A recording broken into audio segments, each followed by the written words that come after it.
Hello, everyone. This is Jeff Cowan coming to you from Jeff Cowan's Pro Talk. Thank you for coming back to my weekly podcast entitled Right Service, Write Your Own Paycheck, The Path to Making $100,000 a Year writing service in the automotive industry in the United States of America. I've got the answers here for you because right now, as we're recording this podcast, check this out. 20% of you writing service right now are making $100,000 a year or more. I mean, that's an astounding amount of money. As a matter of fact, the average service advisor out there makes $65,000 a year, putting them instantly in the top 15% of all income earners. If you're not making at least $65,000 and you're not making $100,000, keep listening to me. I'm going to show you how to get there, and you're going to love how easy it is to do. But you're going to remember here we're getting close to the end of a series that I've been doing called The Mistakes That Service Advisors Make. And boy, today's message I've got for you is a great one. It's a great one because I'm going to like talking about it. I'll tell you why. Because one of the stories I'm going to share with you has to do with an IndyCar race. Yeah, check that out, huh? An IndyCar race. You say, what could IndyCar racing have to do with me writing service? And the simple answer to that is a lot. I mean, and basically the message you're going to get here, part of the message is as you're going through life, as you're watching movies, as you're watching television shows, certainly as you're watching sporting events of all kinds, just experiencing life in general, as you're experiencing it, have fun with it, but learn from it, learn lessons from it, learn business lessons, learn sales lessons, learn life lessons, learn family lessons, all kinds of stuff, and that's what I do, and one of the ways I do that is with IndyCars. Well, here we go. One of the big mistakes I see service advisors make is they don't pay enough attention to the details. I mean, we've all heard that term before, that the devil is in the details, right? Okay, well, it couldn't be any more clear than that than what happened literally last night. As I'm filming this, it is April 8th, okay? And so I'm talking about April 7th here. April 7th, last night, Saturday night, they ran an IndyCar race in Phoenix, Arizona. It was called the Phoenix 250. If you've not seen it, you like racing at all, watch that on YouTube. It was a pretty cool little race, I'm going to admit it's not going to be the best race you've ever seen, but it was a very exciting race, especially the last, the first 25 laps, the last 50 laps. Very, very entertaining race. I really wish I would have been there. Okay, the Phoenix 250. Now, here's why I want to talk to you about this.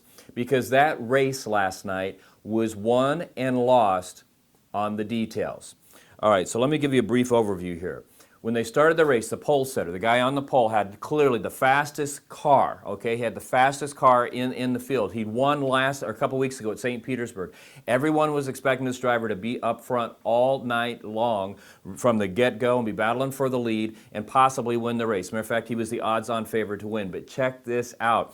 As they were starting the cars, somebody didn't pay attention to a detail that they had in there, and what happened is his car, it died. All right, so they get it restarted, and in the process of restarting it, it resets everything, and nobody hits the reset button before he goes out of the pits, okay, to start the race because the race still hadn't started yet.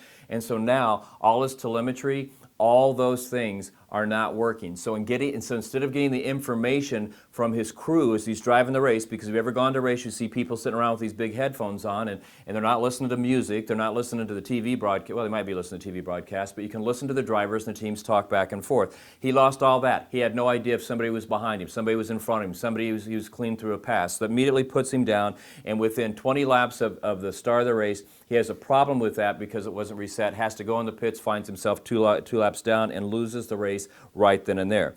Once the race gets started, now hang with me here because there's a great lesson here. Once the race gets started, there's 4 cars that are fiercely fast. A couple of them from one team, another couple from 2 different teams. I mean, they're fast. They're out front. They're leading. They're battling and whatever. And everybody's kind of going for this, right? Well, race is going on, it's pretty entertaining, and then comes around the first pit stop. As these 4 cars come in, they come into the pits, right? 3 of the front runners, as a matter of fact, the person in the lead, the second place, and the third place car, as they all come into the pits, they turn in and they hit their brakes, and guess what happens? The car won't turn. One guy hits one of his crew members who's not hurt. Another guy nearly strikes the inside pit wall and is in such a position that they have to back the car up. And the third guy runs over some kind of air hose or something like that. Damn it! And he ends up stalling out his car. So all of them, just because of that, lose a lap. They're leading the race and they lose a lap. Now, why am I getting so excited about this? Because the reason they slid, check this out. If you've never been to Phoenix, Arizona, it's a desert. The desert has a lot of dust. I mean, a lot of dust. And especially when you get away from the neighborhoods, especially from the city areas, the shopping areas, there's a lot of dust because it's a desert. Well, the Phoenix Speedway sits in the middle of the desert. So, Roger Penske, I mean, this guy has won more IndyCar races with his teams than anybody else on the planet, and typically the reason he does is because he follows the details. He pays attention to the details. Well, he knew, okay, because his driver, he'd seen his drivers slide a little bit when they were coming in during the practices, and a couple of them even mentioned. So before the race started, he sent his crew out, and what they did is they swept and re-swept and cleaned the pits so that when their drivers would come into the pits and hit the brakes, they wouldn't slide, because what made the other three drivers slide was the dust from the desert. That detail not only knocked those three pretty much out of contention, but that by paying attention to that detail, it ultimately put Penske in the position for his driver, Joseph Newgarden, to win the race and take the point leads early on in the championship. I mean, it has huge ramifications. And here's really what's sad about this. One of those first four cars I was talking about that was really, really fast was driven by a guy by the name of Rossi. All right? Now, this guy clearly, had he not slid in the pits, at the opening of the race, he probably would have won, because this guy, for the rest of the race, had the fastest car on the track. He was a lap down. He comes all the way from the back of the field, he comes all the way through the field, passes the leader to get back on the last lap, and then passes everybody again. He made literally 52 passes throughout the race. As a matter of fact, he made 20% of all the passes in the race. Made 52 passes, got all the way back up to the front.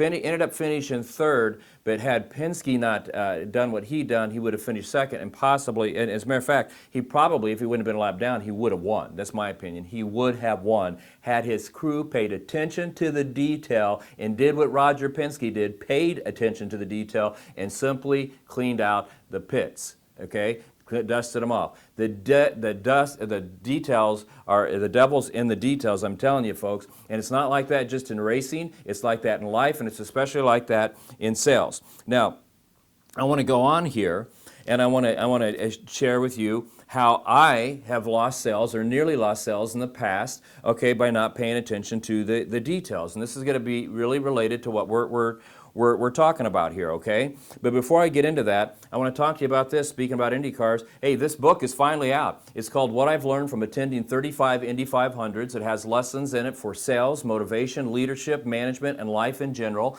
And I'm telling you, this book was published 10 days ago, and it's flying off the shelves at Amazon. It's flying off the shelves here at Pro Talk. I mean, people are buying this thing crazy. I mean, it's selling well at Barnes & Nobles. I'm already in early conversation about taking it out over to Europe and Asia and places like this. But this book is really, really doing well, both in the Kindle edition. The soft cover is selling the most. The hard covers are doing really well. As a matter of fact, when I get done here today, I'm going to go back to my other recording studio. I'm going to do an audio recording of the book. Don't wait on that. Get this book. I'm getting a lot of responses from it. People are calling me, and what they're liking is the families about the stories and the lessons that revolve around my dad, my mom, and my family. Some of the other ones is people are really lighting up over the Michael Andretti story, the Mario Andretti story, the A.J. Foyt story, the Bobby Rahal story, the Tony Holman story. It just goes on and on and on. And there's all kinds of lessons. There's life lessons in it. There's personal stories. There's points to ponder. Get this book. I don't care where you are in your career. You're just starting out. You've been in a long time. You're a manager. You're a dealer. You're an owner. You're a shop owner. To make a difference, get that book. You're going to learn a lot from it. Also, I want to talk to you about that book, Right Service, Write Your Own Paycheck. The Path to Making $100,000. Get it at Amazon. It's selling very, very well. We had somebody the other day order 45 copies of it. I'm assuming it was one of the larger chains out there that was getting them for their managers, maybe their service advisors and whatnot. Also want to let you know, so get that. And that book also, that one right there, also comes with a video program to support it as well. Also want to let you know, if you're a service advisor in the service business, you want to attend one of my workshops. I've got 3 coming up, one in Houston, one in Washington, D.C., one in Toronto. I'm going to be teaching it. Be there if you're serious about this, because I'm beginning to think some of you aren't serious about this, but if you're serious about being the best, getting the highest survey scores, perfect survey scores, you want customer retention above 82%, you want to get your sales the highest they can be, Come to this workshop. I'm going to show you how. Last week alone, let me share with you how good these workshops are. I don't mean to brag, but these are good. If you're serious about your career, get signed up for one of these. Dial 1-800-248-2931, 1-800-248-2931, or go to automotiveservicetraining.com, automotiveservicetraining.com, and get there. Last week, I did a workshop, and it was so strong. Literally, we had 40% of the people in the audience come up and buy more product from me before we got through the first day. I mean, this thing is rocking and rolling. They're buying in-store training, all kinds of stuff. But back to my story.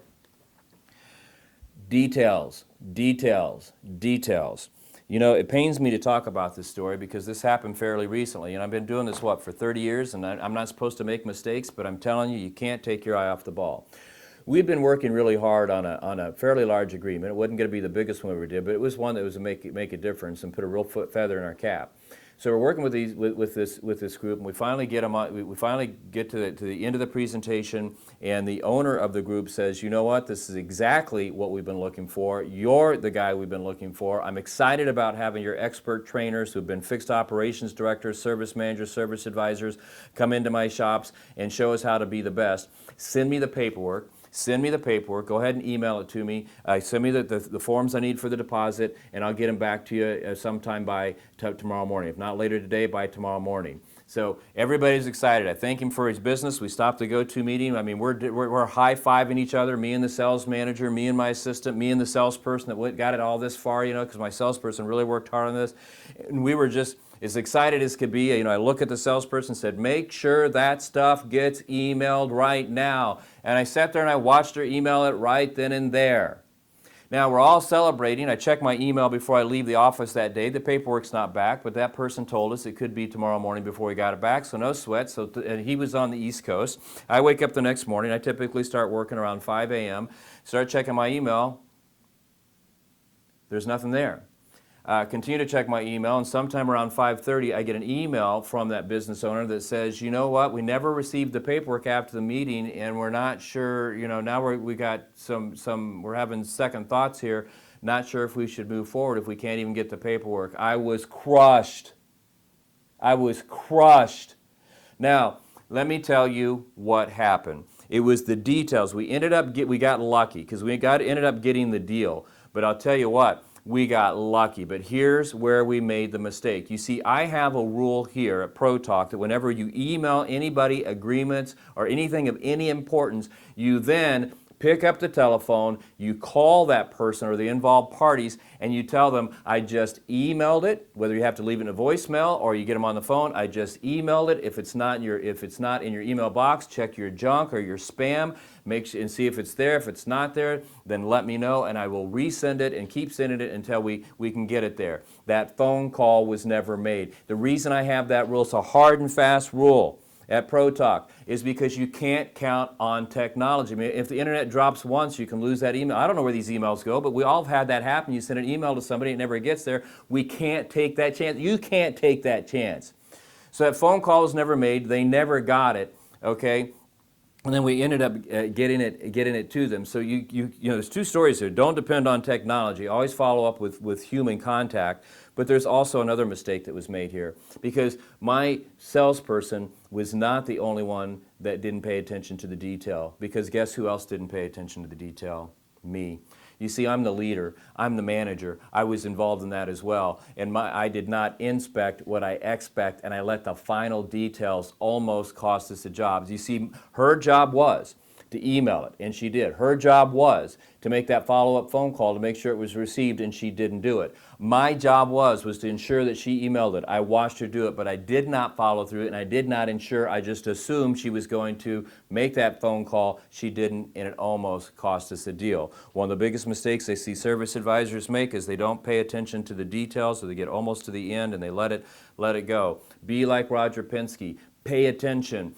Listen to what people are telling you. Look at what's going on. And if you know from past experience that this could be a problem, because that's part of it as well. He knew from racing to that track for over the last 35, 40 years that was going to be a problem. He paid attention to the details, and he put his driver, Joseph Newgarden, in the position to not only win the race, but they won the race and took the lead in the IndyCar Championship. Okay? Don't be like me and my salespeople. Follow all the steps and make sure they're done. Managers, you're involved in this as well. Hey, my name's Jeff Cowan. I have a company called Jeff Cowan's Pro Talk, just like it says right there on that cup.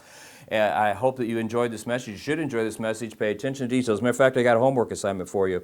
I want you, when you stop listening or watching this, is make a list as a group of all the little details that you need to pay attention to. Whether you do it as an individual or as a group, pay attention to all the little details that you need to pay attention to, and make sure you pay attention and execute them every single time. Hey, my name is Jeff Cowan. I have a company called Jeff Cowan's Pro Talk. Thank you for watching them. Between now and next week, when you come back for my next podcast, which is going to be next Thursday, I want you to go out and find as many prospects and customers. I want you to get them excited about your product. I want you to present your product. I want you to close them on your product. I want you to collect that commission, and I want you to take that commission and go live the life that you want to have, the one that you so deserve, because between now and next week, guess what? That's exactly what I'm going to do, and it's going to be fun.